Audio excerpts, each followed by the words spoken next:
What's up, guys? Mason the Brock Henderson here. This is the Blacklist Season 3, Episode 21, Susan Hargrave.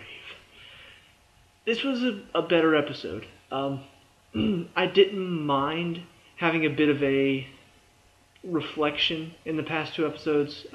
2 episodes ago was more Red self-reflection, and then last episode was more of the team having a bit of self-reflection. I don't mind that because, this is a death of pretty much a family member for a lot of them. So I don't mind the fact that, it does take a bit of time to get over it. It's not something that you can just go, oh, we're good, let's just move on. No, it did take a little bit of time. I don't mind it, but having to sit through it is not as fun as watching Red just go kill a bunch of guys. That's something that, I don't know, I prefer to see Red take on a bunch of people rather than Red sit at home and feel sorry for himself. So, it's a much more fun episode. He even thought so. I don't know why. He decided he wanted to come sit my review, so you're welcome. But it starts off with Red and his team just completely plow through a warehouse. We don't get to see it, but we see the aftermath of it. It's just bodies are just shot up. There's blood everywhere. You see this Susan Hargrave woman walking through the midst of it, picks up a note that this other lady, I don't really know who she is, but apparently she's becoming a big deal. She was in the past couple episodes. So, look, you need to situate yourself. But she's like, it's addressed to you. She picks it up. It's from Red saying we need to meet. Ultimately, she doesn't want to meet, and that pretty much most of this episode was Red convincing this Susan to meet up with him, because she was not willing to. He kills all these people, says let's meet. She ignores it. He goes and kills, I guess, somebody that was really close to her, one of her workers. Stop. And she's still no, we're not going to give in to his demands. And finally, he goes and confronts this other guy about what their plans are, the organization that they're working for, and starts interfering with those plans. And she's like, well, I guess we will meet now. Now you're affecting our clients. So, it was interesting to see how Red convinced her to meet. And all of that is it's so well planned. And then ultimately, the task force is still looking into this woman, trying to get information off of this laptop, which Tom ends up having to seduce a woman to get the information off of her laptop. I'll talk about that in a second. But, he has to do that. They get the information, manage to tap into this woman's calls, finds out that she's setting up a trap for Reddington. And I think the doctor that they tried to kidnap last episode, I think that's who she was talking to.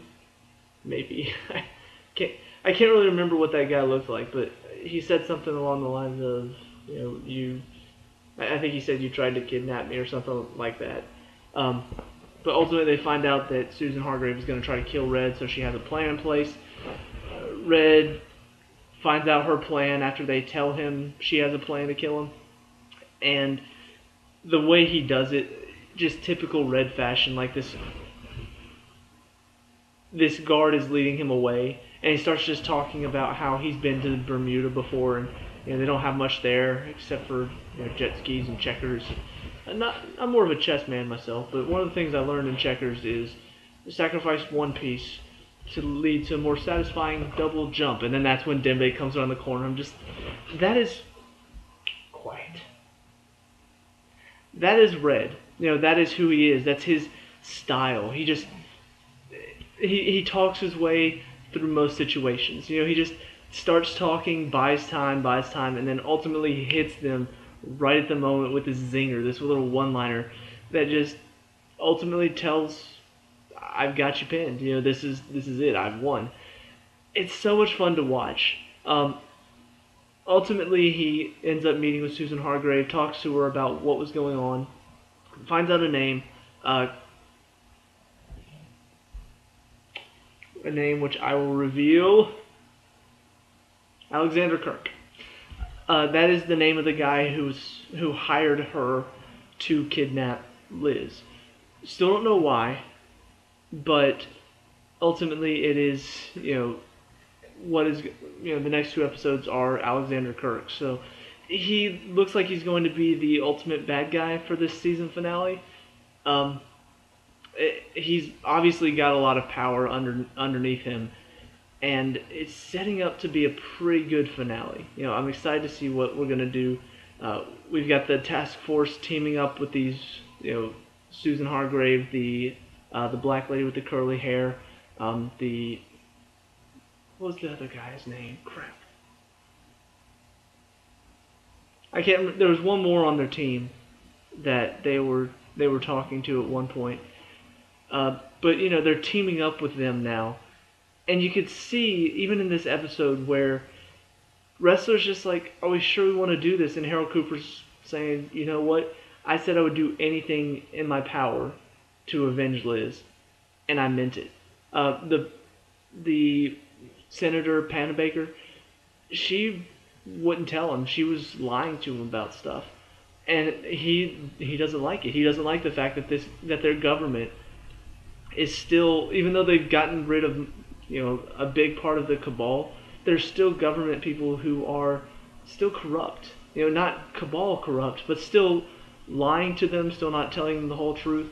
And this is Liz. She's dead because of whatever this Panabaker woman is involved in. He's not happy about it. And it's almost like he's willing to get his hands dirty now to find out what happened, to avenge Liz.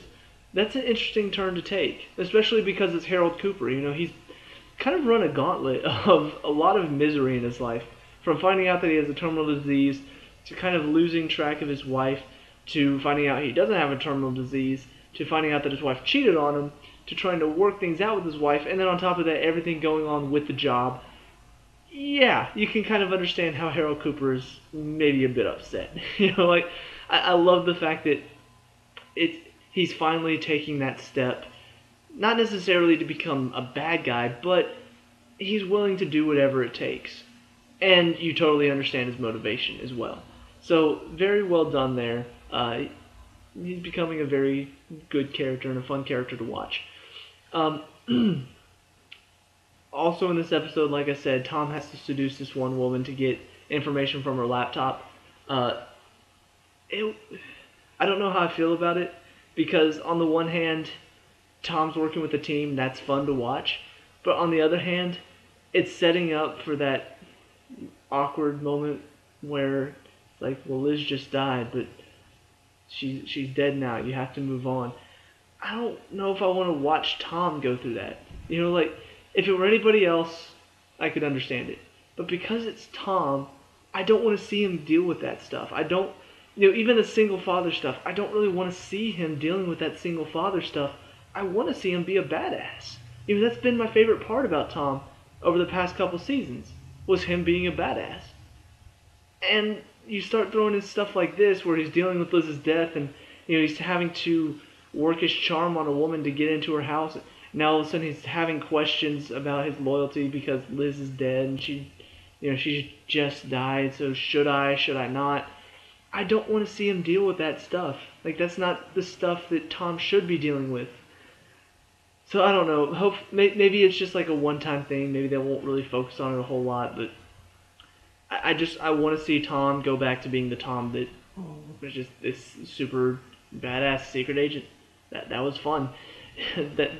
Watching Tom be a single father who's questioning whether or not he should sleep with another woman because his wife just died, that's not fun. So, trying to think if there's anything else really important to talk about. I think that's about it.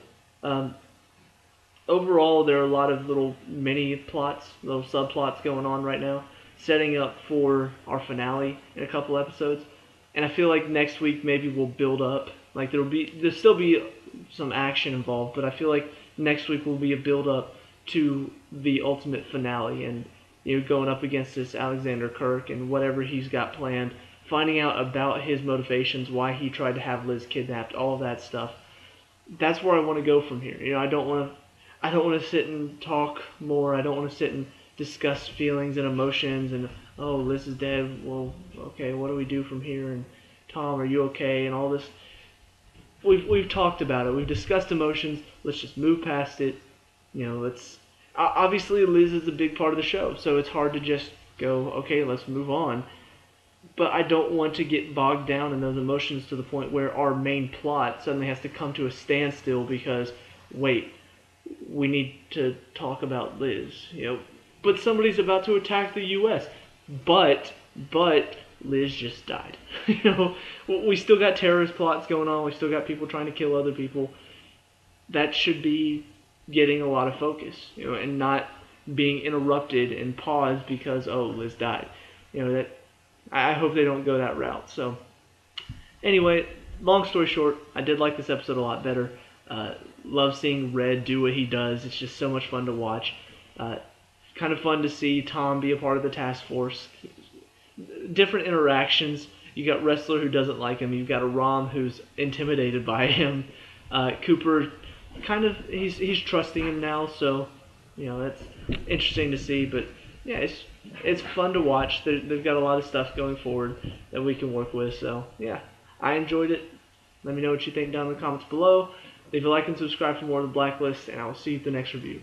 Peace out.